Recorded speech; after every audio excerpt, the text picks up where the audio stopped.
슬픔이 있는 곳에 기쁨 주며 고통 중에 평화 주시네.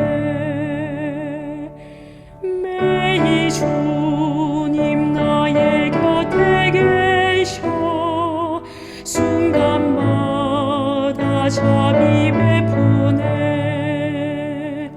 나의 모든 염려 제하시고 새 힘 내게 허락하시네.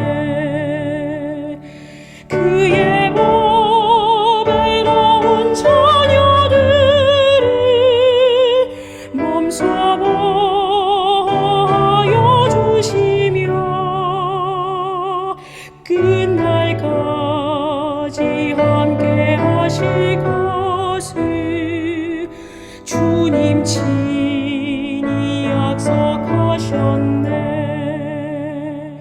주님 내가 시련 당할 때에 주의 약속 믿게 하소서. 하나님의 말씀 의지하여 위로 얻게 하여 주소서. 주여 어려운 일 당할 때에 주의 귀한 손길 펴시사 하루하루 도와주옵소서. 천국 문에 이를 때까지. 사랑의 하나님, 춘계 청년 기도 주일을 맞아 저희를 말씀의 자리 앞으로 인도해 주셔서 감사합니다. 사슴이 시냇물을 찾듯 저희 재림 청년들이 하나님의 말씀의 자리 앞에서 영적인 갈급함을 해결할 수 있도록 인도해 주세요. 또한 이 시간 김민재 전도사님의 준비된 말씀을 통해 우리 재림 청년들이 예수님의 필요를 느끼며 일상에서의 회개를 경험할 수 있도록 도와주세요. 성령 하나님께서 지금 저희와 함께하여 주셔서 하나님의 말씀이 저희들의 마음에 깊이 심겨지고 그 말씀대로 살아갈 수 있도록 도와주시기를 예수님의 이름으로 기도드립니다. 아멘.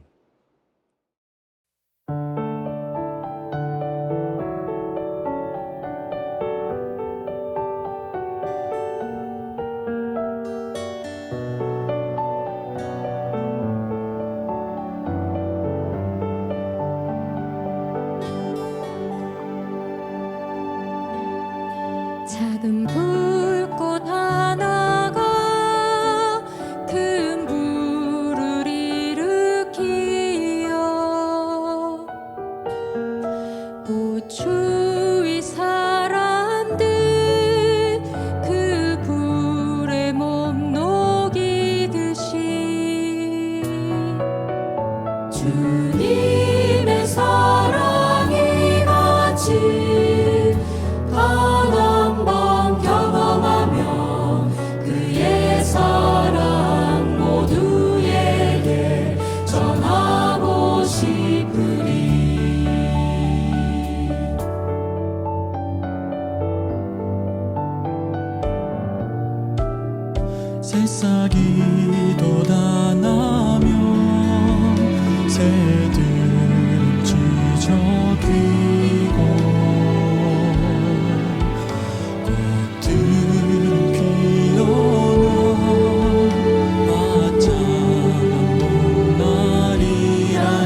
전국에 계신 재림 청년 그리고 재림 성도 여러분, 안녕하세요. 여러분에게 있어 지금까지 신앙생활을 하며 가장 힘들었던 순간은 언제였나요? 대학교 또는 직장에서 혼자 신앙할 때, 시험일이 안식일일 때, 나의 신앙과 믿음을 설명해야 할 때였나요? 단언컨대 저는 회개할 때였습니다. 나의 죄로 인해 하나님과의 관계가 깨어졌다는 깊은 죄책감과 그 죄를 버리고 싶지 않은 자아와 하나님의 말씀 사이에 서 있는 순간이 무척이나 힘들었던 경험이 있습니다. 그렇다면 반대로 여러분이 지금까지 신앙생활을 하며 가장 행복했던 순간은 언제였나요? 캠퍼스 모임에서 하나님의 말씀을 나눌 때, 안식일에 있던 시험을 다른 날로 옮겼을 때, 믿음을 지킬 수 있는 직장에 입사했을 때인가요? 저는 이 역시도 회개할 때였습니다. 진정한 회개를 통해 오직 하늘이 줄 수 있는 자유와 평안을 누릴 때 얼마나 행복한지 몰라요. 그렇다면 회개란 무엇일까요? 회개는 어떻게 해야 하는 것일까요? 하나님께서는 당신이 사랑하시는 한 사람의 경험을 통해 진정한 회개가 무엇인지 우리에게 말씀해 주고 계시는데, 그 인물이 바로 다윗입니다. 하나님의 마음에 합한 사람이었던 다윗은 어렸을 때부터 하나님과 깊은 관계를 맺었고, 이를 통해 이스라엘의 왕이 되어서도 수많은 업적을 남긴 최고의 왕이었습니다. 그런데 그런 그는 하나님 앞에 두 가지 큰 죄를 짓게 됩니다. 첫 번째는 자신의 충신이었던 우리아의 아내 밧세바와 동침한 간음죄였고, 두 번째는 이 사실을 은폐하기 위해 밧세바의 남편 우리아를 암몬과의 전쟁 중에 의도적으로 죽게 한 살인죄였습니다. 하나님께서는 자신에게 문제가 생긴 것을 인지하지 못하고 자신이 지은 죄의 심각성을 깨닫지 못하고 있는 다윗을 위해 선지자 나단을 통해 그의 죄를 지적하시고 책망하십니다. 그런데 하나님께서 나단을 통해 보내신 기별의 핵심은, 내가 왕으로서 큰 죄를 지었으니 용서받을 수 없고 너를 버렸다가 아니라 다시 회개하고 돌아오라, 그리고 나와의 관계를 다시 회복하자는 은혜의 기별이었죠. 다윗은 자신의 죄를 강력하게 지적하는 나단 선지자를 죽일 수 있었습니다. 그의 말을 부인하거나 변명할 수 있었어요. 그런데 그는 되려 하나님 앞에 철저하게 무릎을 꿇습니다. 어떻게 이럴 수 있었을까요? 그 이유는 다윗이 다시 하나님의 임재를 회복했기 때문이에요. 하나님께서는 나와 함께 하신다는 믿음, 내가 지금 하나님 앞에 있다는 사실에 대해 다시 눈이 떠진 겁니다. 전국에 계신 재림 청년과 재림 성도 여러분, 저는 우리가 우리의 삶에서 하나님의 임재 연습을 끊임없이 하기를 소망합니다. 신앙을 정말 잘하는 사람은 혼자 집에 있을 때와 교회에 있을 때의 모습이 같은 사람, 혼자 차에 있을 때와 직장에 있을 때의 모습이 같은 사람인 것입니다. 일상에서의 하나님의 임재 연습을 통하여 우리의 겉과 속이, 그리고 혼자 있을 때와 함께 있을 때의 모습이 같기를 소망합니다. 시편 51편은 이러한 배경 가운데 기록된 다윗의 회개시입니다. 다윗의 이러한 상황을 모른다면 시편 51편을 이해할 수 없기 때문에 제가 간략하게 설명을 드렸습니다. 이제 오늘 본문 말씀인 시편 51편으로 들어가 보도록 하겠습니다. 1절과 2절을 제가 읽도록 하겠습니다. 하나님이여, 주의 인자를 따라 내게 은혜를 베푸시며 주의 많은 긍휼을 따라 내 죄악을 지워 주소서. 나의 죄악을 말갛게 씻으시며 나의 죄를 깨끗이 제하소서. 여러분, 다윗이 드린 회개 기도를 보면 너무 막무가내식의 기도 아닌가, 염치 없는 기도라고 생각이 들지는 않으시는가요?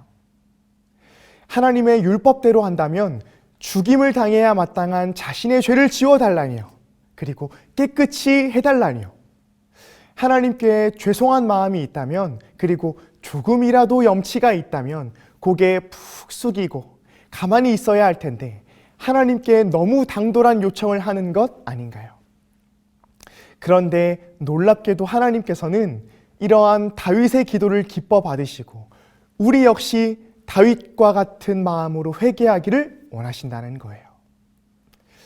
다윗의 이 기도에는 회개에 있어서 가장 중요한 첫 번째 원칙이 드러나 있는데, 그 원칙은 바로 하나님의 품성을 바르게 아는 것입니다.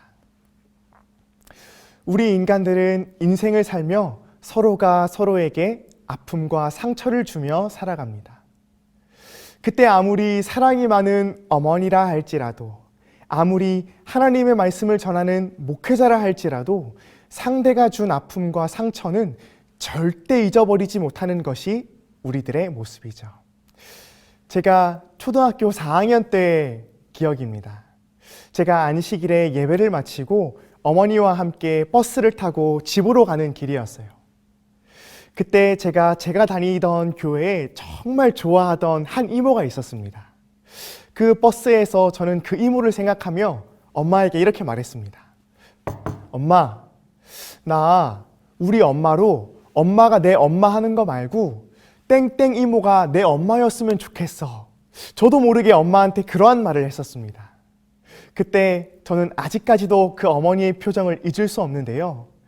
그 서운함과 마음 아파하는 그 어머니의 얼굴을 보게 되었습니다.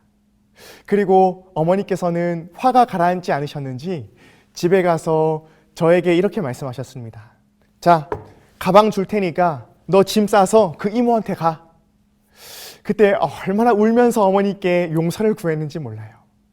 그리고 최근에 제가 어머니께 물어봤습니다.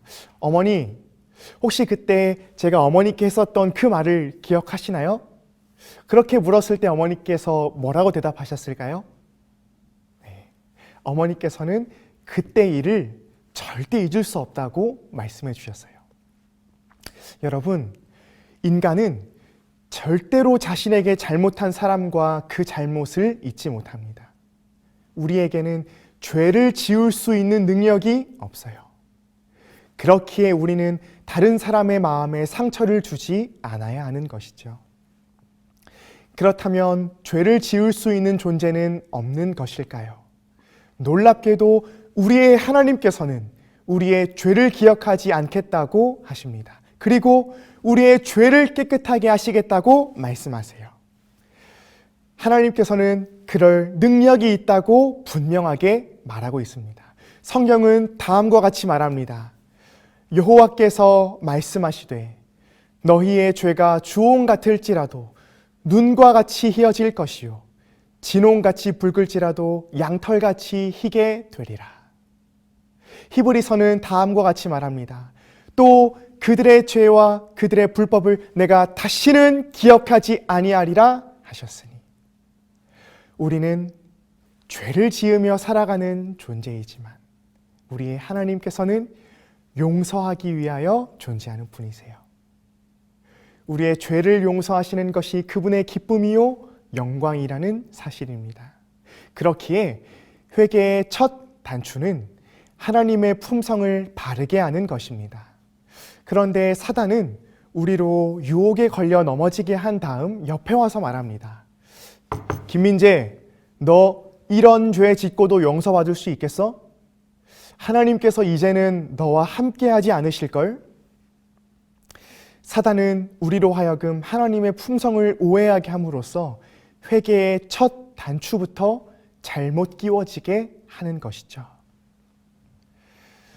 아담의 시대부터 현대에 이르기까지 사단은 이런 방식으로 공작해 왔으며 그는 그것으로 크게 성공하였다. 그는 하나님의 사랑을 불신하고 그분의 지혜를 의심하도록 사람들을 유혹한다. 하나님의 품성을 올바르게 이해하고 경험한다면 우리는 더 이상 회개를 할 때 두려워할 것도 염려할 것도 없어요. 머뭇거릴 이유도 없는 것입니다. 하나님의 말씀의 약속을 믿고 그분의 품성을 기억하며 담대하게 기도하는 거예요. 저는 여러분 모두에게 하나님의 품성에 기초한 회개의 경험이 있게 되기를 간절히 기도합니다. 회개에 있어서 두 번째로 중요한 원칙은 바로 나의 상태, 즉 내가 죄인됨을 아는 것입니다. 3절과 5절의 말씀입니다. 무릇 나는 내 죄과를 아오니 내 죄가 항상 내 앞에 있나이다. 내가 주께만 범죄하여 주의 목전에 악을 행하였사오니 주께서 말씀하실 때에 의로우시다 하고 주께서 심판하실 때에 순전하시다 하리이다. 내가 죄악 중에서 출생하였으며 어머니가 죄 중에서 나를 잉태하였나이다. 다윗은 지금 자신의 죄의 책임을 어머니께 돌리거나 어머니를 비난하고 있는 것이 아니라 그의 본성 자체가 악함을 고백하고 있는 것이죠. 다윗은 자신이 죄로 기울어지는 성향을 가지고 태어났음을, 그리고 자신이 죄인임을 철저하게 깨닫고 인정하는 것이에요. 중요한 것은 하나님 안에서 내가 누구인지를 발견하는 것입니다. 다윗은 그것을 발견한 사람이었습니다. 그가 하나님 안에서 발견한 그의 정체성은 바로 나는 죄 중에서 태어난 죄인이라는 것이었습니다. 오늘날 많은 그리스도인들이 죄에 대해 오해하고 있는 것이 있습니다. 그것은 하나님께서 율법으로 정하신 것들을 지키지 않는 것을 죄라고 생각한다는 거예요.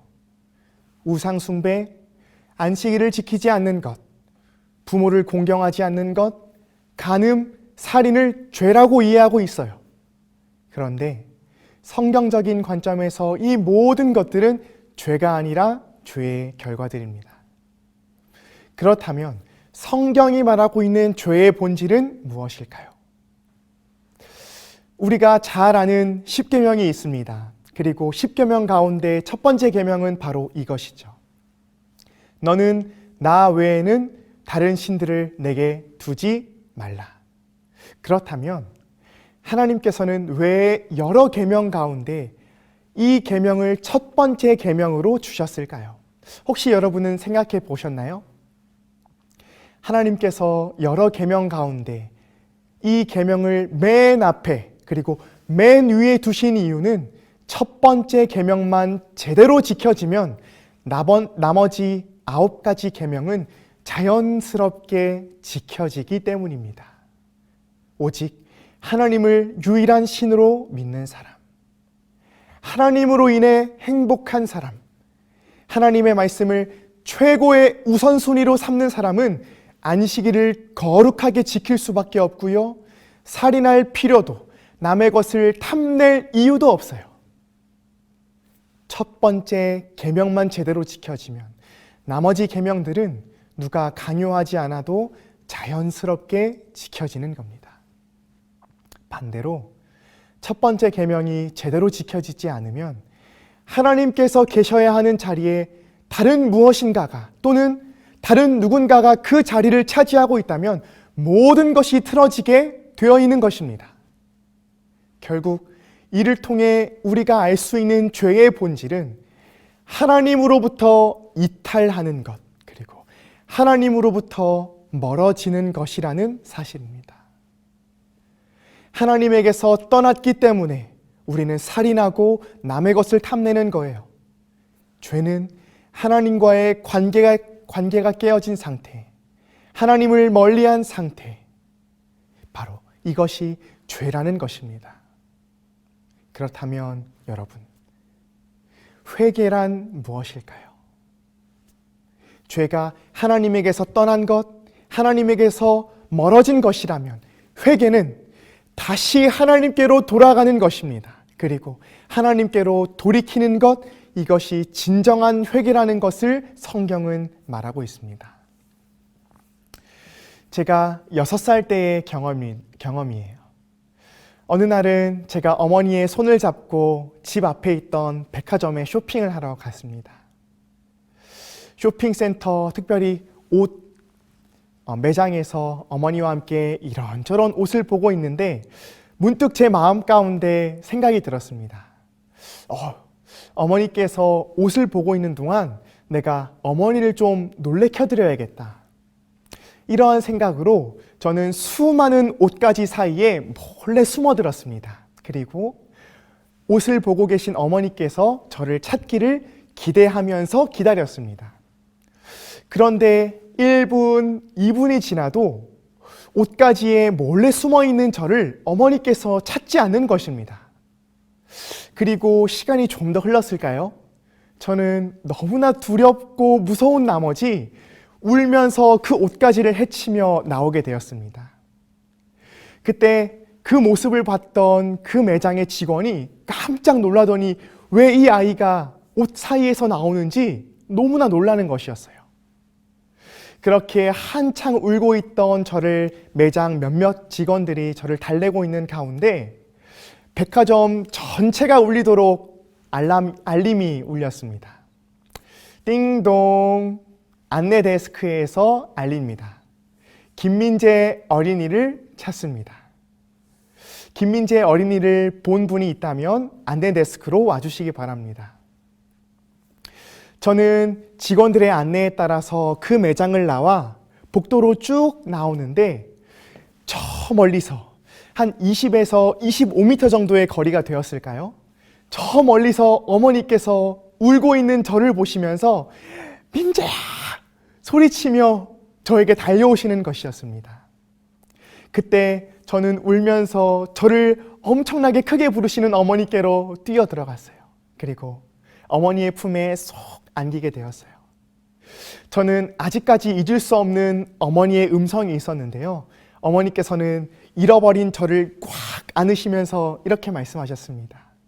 민재야, 어디 갔었어? 엄마가 많이 걱정했잖아.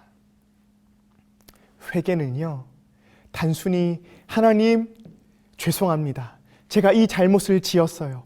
용서해 주세요. 다시는 안 그럴게요. 많은 그리스도인들이 회개할 때 이렇게 기도합니다. 하지만 우리 여러분들이 기억하셨으면 좋겠어요. 진정한 회개는요, 제가 어머니의 품을 향해 달려 들어갔던 것처럼 다시 한번 우리의 하나님을 향해 시선을 고정하고 우리의 마음을 하나님께 고정하고 우리의 발걸음이 하나님을 향하는 것, 그것이 진정한 회개라는 것을 성경은 말하고 있는 것입니다. 하나님, 제가 남을 미워했어요. 제가 부모를 공경하지 못했어요. 제가 누군가를 미워하고 누군가의 것을 빼앗았어요. 잘못했어요. 용서해 주세요. 다시는 안 그러겠습니다. 이것이 진정한 회개가 아니라 이것은 그저 나의 행동을 바꾸겠다는 결심에 불과합니다. 하나님께서는 이러한 회개를 기쁘게 받지 않으세요. 이렇게 기도하는 사람은 나중에 똑같은 상황이 되면 또다시 똑같은 죄를 짓게 되어 있습니다. 그리고 이 과정이 반복되면 그는 헤어나올 수 없는 절망과 죄책감 속에 빠져 하나님을 원망하며 그분을 떠나 마음대로 살게 되는 것이죠. 여러분, 빛이 존재하나요? 네, 빛은 존재합니다. 그렇다면 어둠은 존재하나요? 아니요. 엄밀히 따지면 어둠은 존재하지 않습니다. 다만 우리는 빛이 없는 상태를 어둠이라고 부를 뿐입니다. 이 말은 곧 우리 마음 가운데 있는 어둠을 몰아내기 위해 아무리 어둠과 투쟁하고 싸움을 해봤자 아무 소용이 없다는 것입니다. 우리가 죄와 싸워서는 결단코 이길 수도 변할 수도 없다는 거예요. 그런데 우리는 너무나 자주 우리의 연약함과 실수들을 개인의 노력으로 고치고자 합니다. 우리의 정욕을 우리의 의지로 이기고자 해요. 그런데 여러분 기억하십시오. 우리가 취하는 그런 방식으로는 절대 죄에 대해 승리할 수 없고 또 그것이 하나님께서 기쁘게 받으시는 회개도 아니라는 사실을 말입니다. 예수님께서는 다음과 같이 말씀하십니다. 예수께서 또 말씀하여 이르시되 나는 세상의 빛이니 나를 따르는 자는 어둠에 다니지 아니하고 생명의 빛을 얻으리라. 어둠을 몰아낼 수 있는 유일한 방법은, 진정한 회개의 방법은 빛 되신 예수 그리스도를 내 마음에 모시는 거예요. 우리의 구원자 되시는 예수 그리스도께 돌아가는 거예요.